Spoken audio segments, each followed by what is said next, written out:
Episode की start होती है सेल्वी के कैरेक्टर के साथ, जहाँ पर सेल्वी का बचपन हमें दिखाया जाता है और दिखाया जाता है कि वो एसगार्ड में खेल रही होती है। जहाँ पर कुछ टाइम बाद एक हंटर आती है जो कि हंटर A23 होती है, जो कि असल में रेवोना होती है जो उस वक्त पर हंटर थी।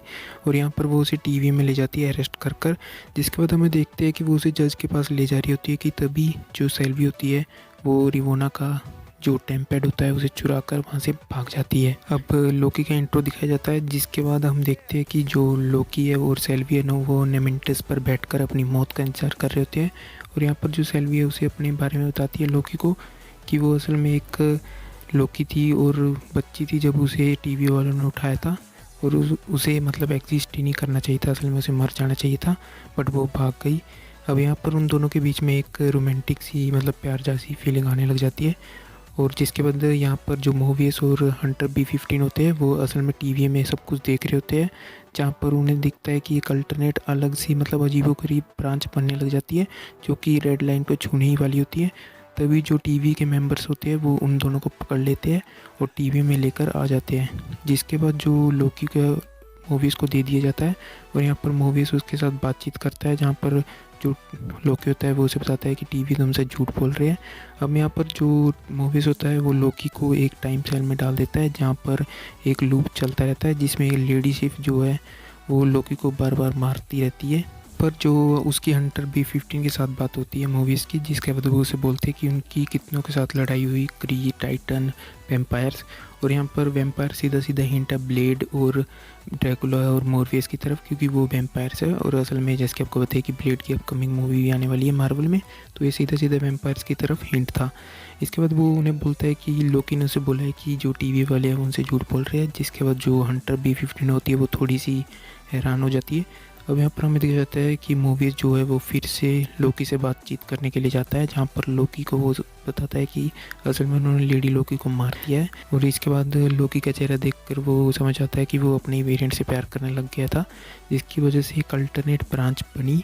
और एक मतलब ऐसी ब्रांच तो बननी थी जब एक बंदा अपनी दूसरे रूप से प्यार करेगा। जो लोकी है वो उन्हें बताता है कि तुम सब जितने भी टीवी में काम कर रहे हो तुम सब असल में वेरिएंट्स हो और तुम्हें टाइम कीपर्स ने तुम्हारी याददाश्त को मिटाया है। जिसके बाद जो मूवीज़ होता है वो उसे फिर से टाइम सेल में डाल देता है, ताकि क्योंकि वो झूठ बोल रहा होता है, वो ऐसे सोचता है। अब यहाँ पर जो मूवीज़ होता है वो केस की फाइल लेकर मतलब रिवोना के पास जाता है ताकि केस को बंद कर दिया जाए। जिसके बाद वो जो रिवोना को सेल्वी का एक ब्लेड देता है गिफ्ट में, ताकि वो उसे ट्रॉफ़ी के रूप में रखे। जिसके बाद वो उसे ट्रॉफ़ी के रूप में रखने वाली होती है कि तभी जो मूवीज़ होता है वो रिवोना का जो टेम्पैड होता है उसे अपने टेम्पैड से चेंज कर देता है।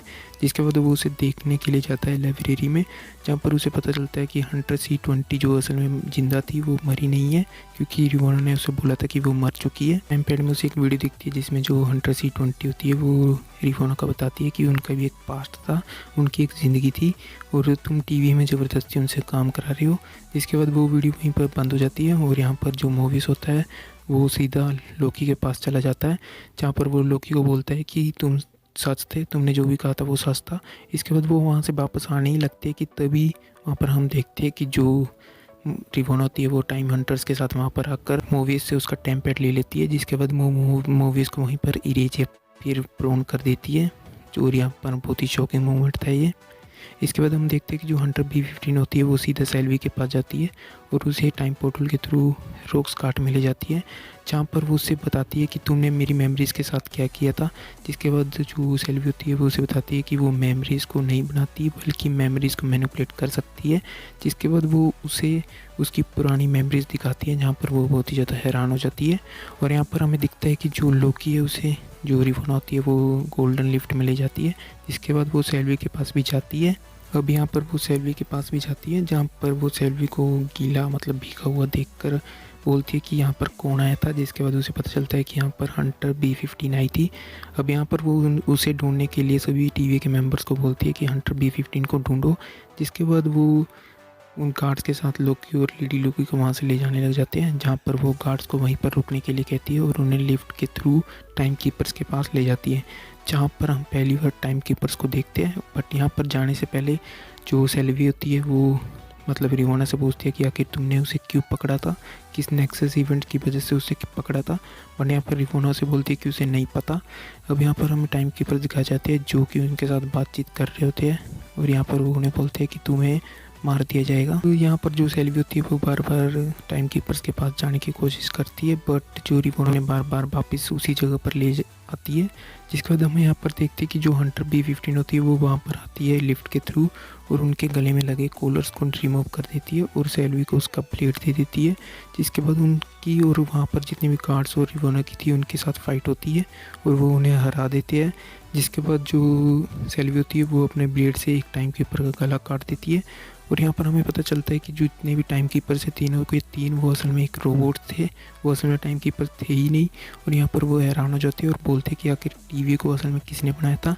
अब यहाँ पर जो लोकी होता है वो जो सेल्वी होती है उसे अब प्रपोज करने की कोशिश करता है, फिर उसे अपनी फीलिंग बताने की कोशिश करता है। जिसके बाद हम देखते हैं कि पीछे से जो रिवोना होती है वो उसे इरेज कर देती है और यहाँ पर गुस्से में जो सेल्वी होती है वो उसे मारने वाली होती है कि तभी उसे नहीं मारती और बोलती है कि तुम मुझे बताओगी यहाँ पर आखिर चल क्या रहा है। और यहाँ पर ये एपिसोड खत्म हो जाता है। बट यहाँ पर हम आखिरी में देखते हैं कि यहाँ पर एक पोस्ट क्रेडिट सीन होता है जिसमें कि हमें दिखता है कि लोकी एक जगह पर पड़ा होता है और बोलता है कि वो क्या मर चुका है या फिर ये हेल है। यहाँ पर एक आवाज़ हमें सुनाई देती है कि अगर तुम उनके साथ नहीं जाओगे तो तुम पक्का मरोगे। और यहाँ पर हम देखते हैं कि यहाँ पर लोकी के बहुत से अल्टरनेट वर्जन या फिर वेरिएंट दिखाए जाते हैं, जिनमें से एक वेरिएंट के पास थोर के जैसा म्योनर भी होता है। इसके अलावा एक ओल्ड लोकी और एक किड लोकी, इसके अलावा एक लीजर लोकी या फिर क्रोकोडाइल लोकी भी दिखता है। और ये एक डिस्ट्रॉय हुई न्यूयॉर्क सिटी होती है क्योंकि यहाँ पर आप पीछे की तरफ एक मतलब डिस्ट्रॉय हुए एवेंजर टावर्स को भी देख सकते हैं। तो यहाँ पर साफ साफ ये पता चल जाता है कि टीवी वाले जितने भी रेस करते हैं वो असल में मरते नहीं है, बल्कि एक डिस्ट्रॉय या फिर मतलब तबाह हुई वाली टाइमलाइन में चले जाते हैं। इसका मतलब यहाँ पर मूवीज अभी भी जिंदा है। और अब ये एपिसोड यहीं पर ख़त्म हो जाता है और इसका आगे की स्टोरी हमें नेक्स्ट एपिसोड में दिखेगी जो कि नेक्स्ट वेडनेसडे हमें दिखेगा। तो ये एपिसोड आपको कैसा लगा आप मुझे कमेंट बॉक्स में जब बताना। तो इस वीडियो में इतना था। अगर आपको वीडियो अच्छी लगी तो वीडियो को लाइक कर देना, साथ ही साथ चैनल पर नए हो तो चैनल को सब्सक्राइब कर देना ऐसी इंटरेस्टिंग वीडियोज़ को देखने के लिए। So thank you for watching this video and we are super heroes.